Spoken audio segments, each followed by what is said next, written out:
नमस्कार दोस्तों। उत्तर प्रदेश वित्तीय नियम के अंतर्गत एक टॉपिक था सेवा पुस्तिका का रख रखाव सत्यापन, जिसके बारे में मैंने पहले चर्चा कर रखा है। लेकिन आप में से कुछ अभ्यर्थी ने दो टॉपिक पर कहा कि सर एक 50 या 100 शब्दों का वीडियो बना दीजिए। एक तो था जिसको मैंने कल आपके समक्ष रखा है। कल का जो टॉपिक था वो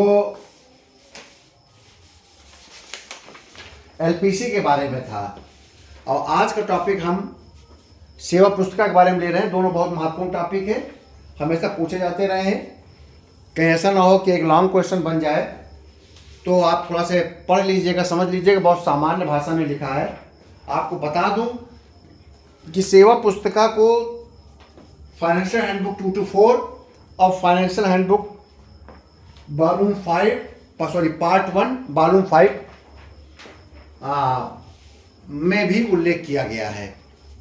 तो जो आपके 224 में है, मूल नियम जिसको कहते हैं, उसमें 74A का सबसेक्शन 4 में कहा गया है कि सेवा पुस्तिका के बारे में नियम बनाए जाएं उसके रख रखाव के लिए। तो राज्यपाल महोदय ने जो सहायक नियम बनाए गए हैं 224 में, उसमें 134 से 142 तक सेवा पुस्तिका के बारे में विस्तार से बताया गया है। और फाइनेंशियल हैंडबुक खंड 5 के पार्ट 1 में 142 तथा 144 में सेवा पुस्तिका के सत्यापन का कहा गया है। आपने देखा होगा कि आपकी सेवा पुस्तिका में सत्यापन करता है डीडीओ कार्यालय कि इस डेट से 1 अप्रैल 2024 से 31 मार्च 2025 तक बिल रजिस्टर से सेवा सत्यापित की जाती है। ठीक है ना। तो ये उल्लेख आपके फाइनेंशियल हैंडबुक वॉल्यूम 5 पार्ट 1 के अनुच्छेद 142 में उल्लेख किया गया है, जिसके आधार पर आपकी सेवा पुस्तिका का सत्यापन होता है कि फला दिनांक से यहाँ तक सेवा सत्यापित की जाती है। और जिस आधार पर की जाती है उसका उल्लेख करते हैं। जैसे वेतन बिल के आधार पर किया गया है तो लिखा जाता है कि वेतन बिल के आधार पर दिनांक 1 अप्रैल 2024 से दिनांक 31 मार्च 2025 तक सेवा सत्यापित की जाती है। ठीक है। नियम 44 कहता है फाइनेंशियल हैंडबुक 5 का पार्ट 1 का कि सेवा पुस्तिका हमेशा कार्यालयाध्यक्ष की कस्टडी में रहना चाहिए। और कार्यालयाध्यक्ष जब वो कर्मचारी कहीं ट्रांसफर हो किसी दूसरे कार्यालय में, तो कार्यालयाध्यक्ष उस सेवा पुस्तिका को सीधे उसके कार्यालय में स्थानांतरित कर देना चाहिए जहां उसका ट्रांसफर हुआ है एलपीसी के साथ। ठीक। और मूल नियम 74A4 के अंतर्गत जो महामहिम राज्यपाल ने 134 से 142 तक सेवा पुस्तिका के रख रखाव के बारे में विस्तार से चर्चा किया है, उसमें कहा गया है सहायक नियम 135 में कि सेवा पुस्तिका महालेखाकार द्वारा फॉर्म 13 में रखी जाएगी। जो सेवा पुस्तिका है वो फॉर्म 13 में रखा जाता है। उसका प्रारूप है फॉर्म 13। अगर पेपर में आ जाए कि सेवा पुस्तिका महालेखाकार के किस फॉर्म के अंतर्गत बनाया गया है, तो उसको बोलते हैं फॉर्म 13।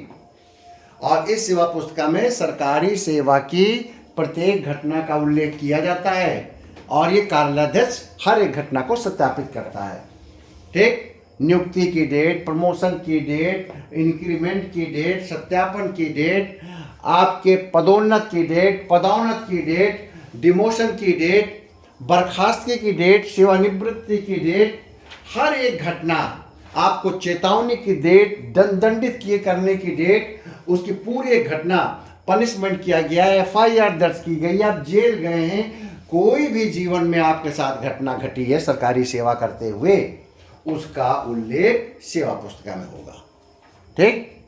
और यहां तक कह दिया गया है, नियम 136 कहता है कि सेवा पुस्तिका जब सेवा में आएगा कर्मचारी, तो सेवा पुस्तिका सेवक के व्यय पर खरीदा जाएगा। उसका पैसा स्वयं सरकारी सेवक देगा, सेवा पुस्तिका वही खरीद कर लाएगा और कार्यालयाध्यक्ष की अवरक्षा में रखी जाएगी।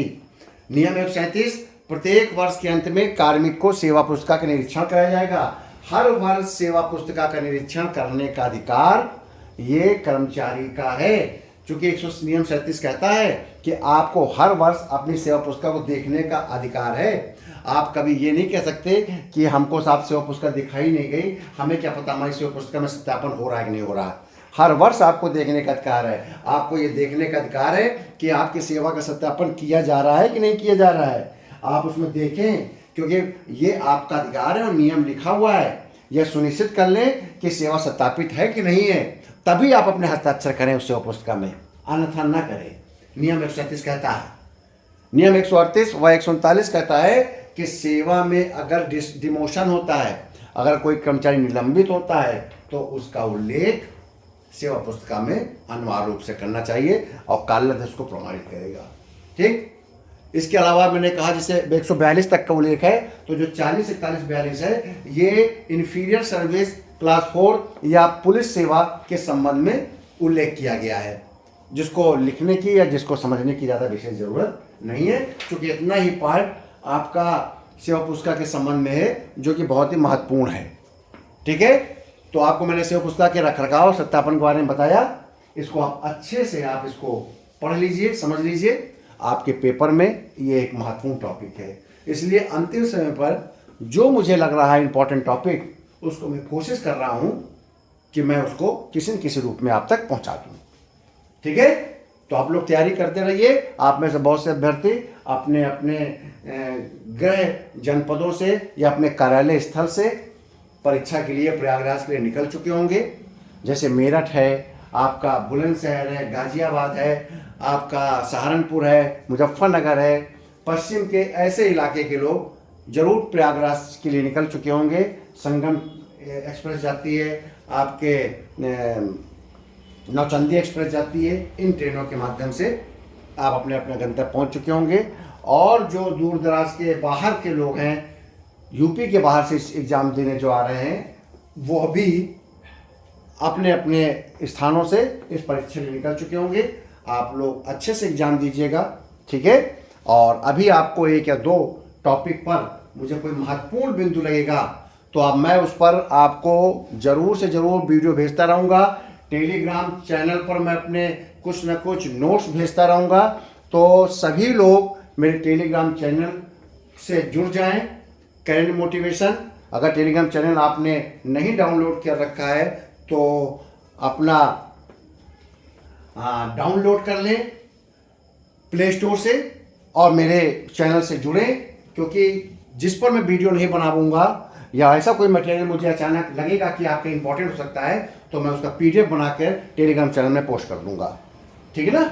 तो अब लास्ट समय तक मेरी कोशिश यही रहेगी कि कोई भी इंपॉर्टेंट टॉपिक पे अगर मैं अपने हाथ से नोट्स बनाऊं और तो उसको मैं छोटा छोटा भी नोट्स होगा या अपने हाथ से मुझे टाइप करना पड़ा तो मैं उसे टेलीग्राम पर टाइप करूंगा।